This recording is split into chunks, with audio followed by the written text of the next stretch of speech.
Hello data enthusiasts, welcome back to data genie global. ఈరోజు ఒక something special అయిన stacked bar చార్ట్స్ని show me charts use చేయకుండా different methods ద్వారా ఎలా చేయాలి అనేది మనము టాబ్లూలో తెలుసుకుందాము. టాబ్లూలో ఎలా చేయాలి అనేది. సో ఈ క్వశ్చన్ షో మీ చార్ట్స్లో ఉంది కదా, చేసుకోవచ్చు కదా అంటే, జనరల్గా చాలా ఇంటర్వ్యూస్లో షో మీ చార్ట్ యూజ్ చేయకుండా స్టాక్డ్ బార్ చార్ట్ ఎలా చేయాలి అనేది జనరల్ క్వశ్చన్. సో మనం ఆ క్వశ్చన్ ఎలా ఆన్సర్ చేయాలనేది ఈరోజు నేర్చుకుందాం. సో మనకి 3 డిఫరెంట్ మెథడ్స్, ఇంకా డిఫరెంట్ మెథడ్స్ కూడా ఉన్నాయి. బట్ మోస్ట్ ఈజీగా యూజ్ చేసి చేయడానికి ఈ 3 డిఫరెంట్ మెథడ్స్ యూజ్ చేసి మనము స్టార్ట్ చేద్దాము. ఫస్ట్ మెథడ్ వచ్చేసి sub category wise sales stacked with reason చేద్దాము. సో సబ్ కేటగిరీ తీసుకొని నేను కాలమ్స్లో యూజ్ చేశాను అండ్ సేల్స్ తీసుకొచ్చి రోల్స్లో పెట్టాను, రోస్లో. అండ్ సైజెస్ ఇంక్రీజ్ చేశాను. అండ్ సైజ్ ఇంకా పెంచాలనుకుంటే బార్ సైజు విడ్త్ కూడా పెంచవచ్చు, బార్ విడ్త్. సో ఇప్పుడు రీజన్ తీసుకొచ్చి కలర్లో పెట్టాను. సో ఇలాగా మనం స్టాక్డ్ బార్ చార్ట్ని చేయొచ్చు. సో లేబుల్స్ కూడా కావాలి అంటే లేబుల్స్ తీసుకొచ్చి టెక్స్ట్లో పెడితే మనకి లేబుల్స్ వచ్చేస్తాయి. సో ఇలాగా. సో ఇంటర్వ్యూలో మనకి ఇది స్టాక్డ్ బార్ చార్ట్ చేయడం ఇలాగా అని చెప్పేసి మనం చెప్పిన వెంటనే నెక్స్ట్ క్వశ్చన్ ఏం ఫాలో అవుతుంది అంటే, ఈచ్ స్టాక్ బార్ మీద టోటల్ వాల్యూ ఏదైతే ఉందో అది ఎలా డిస్ప్లే చేస్తారు అని చెప్పేసి అడుగుతారు. సో అంటే మనకి ఇక్కడ ఈచ్ స్టాక్ అంటే రీజియన్లో 4 స్టాక్స్ ఉన్నాయి కదా యాక్సెసరీస్కి, ఈ 4 స్టాక్స్ యొక్క టోటల్ ఇక్కడ టాప్ రావాలి. సో అది ఎలా చేస్తారు అని చెప్పేసి మనల్ని ఇంటర్వ్యూలో చాలా కామన్గా అడుగుతున్న క్వశ్చన్. సో అది చేయాలి అంటే మనం అనలిటిక్స్ ట్యాబ్లోకి వెళ్ళాలి. అక్కడ మనం రెఫరెన్స్ లైన్ యూజ్ చేసి పర్ సెల్ అనే ఆప్షన్ సెలెక్ట్ చేసుకొని, ఇక్కడ value some of sales already ఉంది మనకి ఇక్కడ ఉన్న మెజర్. సో ఇక్కడ మనం సమ్ యూజ్ చేసాము కాబట్టి సమ్ పెట్టుకుంటాము.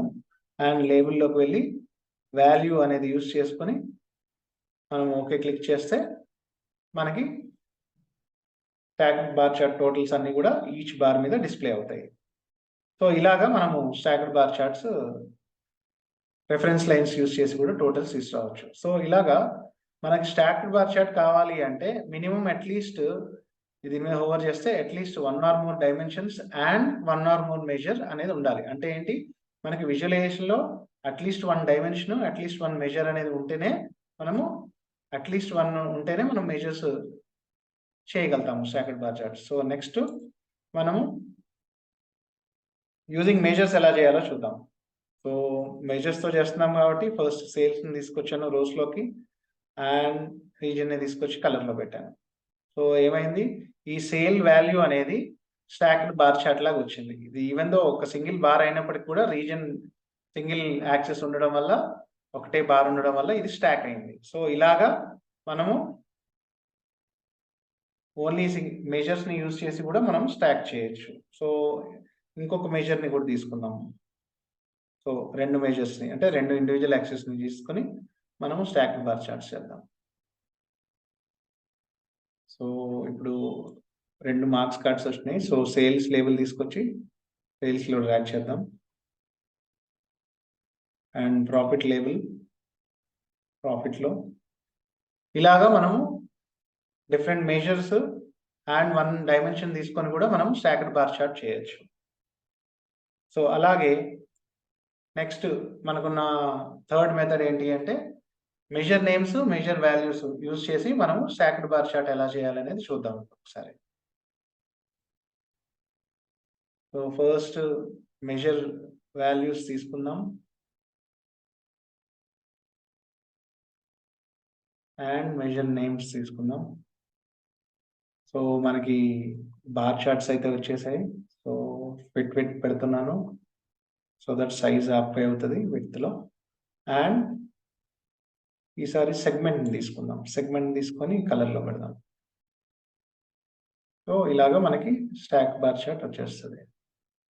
సో మనకి లేబుల్స్ కావాలి అంటే లేబుల్ తీసుకొచ్చి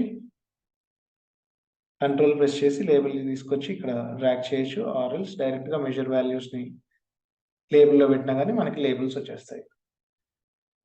సో ఈ విధంగా మనము డిఫరెంట్ టైప్స్ ఆఫ్ మెజర్స్ని యూజ్ చేసి మనము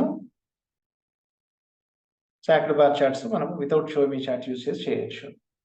సో టాబ్లూలో మనం పర్ఫెక్ట్ అవ్వాలి అనుకుంటే మీ అందరికీ తెలిసినట్టే ప్రాక్టీస్ మేక్స్ పర్ఫెక్ట్. సో ఈ డిఫరెంట్ మెథడ్స్ యూజ్ చేసి మీరు ప్రాక్టీస్ చేసి మీకు ఏదైతే బెస్ట్ మెథడ్ అనిపిస్తుందో అది మీ గో టు మెథడ్ లాగా మీరు సెలెక్ట్ చేసుకోవచ్చు. సో మనం ర్యాప్ చేసే ముందు ఇంకొక చిన్న పాయింట్ ఉంది. మనం స్టాక్డ్ బార్ చార్ట్స్ గురించి తెలుసుకోవాల్సిన పాయింట్ ఏంటి అంటే, మనం ఆల్రెడీ ఫస్ట్ మెథడ్‌లో చెక్ చేసినట్టు sub category wise sales example తీసుకొని చూపిస్తాను.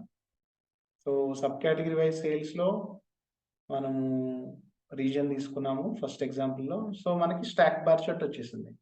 బట్ అదే మనం ఇక్కడ రీజియన్ బదులు ఇక్కడ ఆల్రెడీ హైరార్కీలో ఉన్న అంటే కేటగిరీ ఒక హైరార్కీలో ఉంది. ప్రొడక్ట్ హైరార్కీలో ఉంది. ఈ హైరార్కీలో ఉన్న సబ్ కేటగిరీ కన్నా హయ్యర్ హైరార్కీలో ఉన్న డైమెన్షన్ తీసుకొచ్చి పెడితే స్టాక్ వస్తుందో లేదో చెక్ చేద్దాం.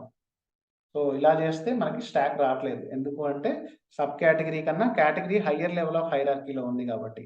అంటే మనము స్టాక్డ్ బార్ చార్ట్ ఫార్మ్ చేయాలి అంటే హైరార్కీలో ఉన్న డైమెన్షన్స్ తోటి సబ్ కేటగిరీ తోటి మనము యూజ్ చేసి ఇక్కడ విజువలైజేషన్ చేసాం కాబట్టి మనము స్టాక్ చేయాలి అనుకుంటే ఇదే హైరార్కీలో ఉన్న మెంబర్స్ తోటి సబ్ కేటగిరీ కన్నా ఇంకా తక్కువ హైరార్కీ అంటే నెక్స్ట్ డౌన్లో ఉన్న హైరార్కీతో ఉన్న డైమెన్షన్ తోటి మనం స్టాక్ చేస్తే మనకి స్టాక్డ్ బార్ చార్ట్ ఫామ్ అవుతుంది. సో హైరార్కికల్ డేటాని మనం స్టాక్ చేసేటప్పుడు ఈ ఒక్క పాయింట్ని మనం గుర్తుపెట్టుకోవాలి. అప్పుడు మనము స్టాక్డ్ బార్ చార్ట్ని విజువలైజేషన్లో చేయొచ్చు అనమాట. ఇది ఒకటి స్టాక్డ్ బార్ చార్ట్లో మనకి ఎక్సెప్షన్ అనమాట. సో అవి మనకి డిఫరెంట్ మెథడ్స్ స్టాక్డ్ బార్ చార్ట్‌కి. సో డేటా జీనీ గ్లోబల్ ఫ్యామిలీకి మీరు సబ్స్క్రైబ్ చేసుకోకపోతే సబ్స్క్రైబ్ చేసుకోండి. అండ్ మీకు ఇంకా డేటా విజువలైజేషన్ టాబ్లూ మీద టిప్స్, ట్రిక్స్ ఇంకా చాలా కమింగ్ వీడియోస్‌లో రాబోతున్నాయి. అండ్ మీకు ఏదైనా క్వెషన్స్ ఉన్నా, సజెషన్స్ ఉన్నా కామెంట్ సెక్షన్‌లో డ్రాప్ చేయండి. I would love. So signing off. నేను మీ Srikanth Thiruvedula, data genie. And మనం నెక్స్ట్ వీడియోలో కలుసుకుందాం. Until then happy visualizing. Thank you.